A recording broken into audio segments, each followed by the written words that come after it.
siempre.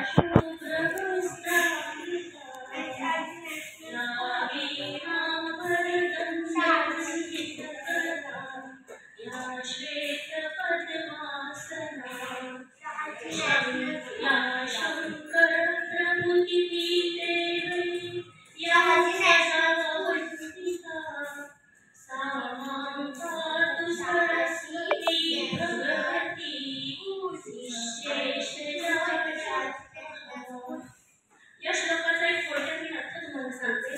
जी देवी कुंभ पुष्प वर्ग मोती आणि मोत्यांच्या हाताप्रमाणे शुभ्र आहे, जी शुभ्र वस्त्र परिधान केलेली आहे आणि जी पांढऱ्या कमळावर आधारलेली आहे, ज्या देवीची ब्रह्मा विष्णू आणि महेश हे सर्वजण पूजा करतात, ती देवी आपल्या मुले आळस आणि जडत्व दूर करून सरस्वती देवी भगवती आपले सदैव रक्षण करू, असा या श्लोकाचा सत्यार्थ आहे.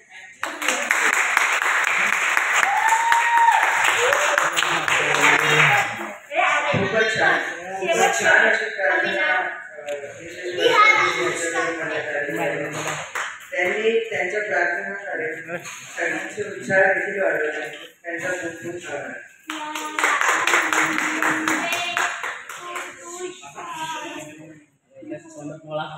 तसेच त्यांची प्रार्थना म्हणण्यासोबतच त्यांनी जे अर्थ सांगितलं ते खूप छान. त्यांचे खूप खूप आभार. कार्यक्रम पुढे नेण्यासाठी मी डॉक्टर अमोल राजन यांना आमंत्रित करतो. तसं तर डॉक्टर अमोल सर आपल्या सगळ्यांना परिचितच आहे. ते आपल्या हॉस्पिटलचे प्रमुख सदस्य असून आपल्या हॉस्पिटलचे पॅथॉलॉजिस्ट आहेत. सर आपल्या आजच्या चीफ गेस्ट डॉक्टर आनंद नाईक यांच्याबद्दल माहिती देतील व त्यांचे सत्कार देखील करतील.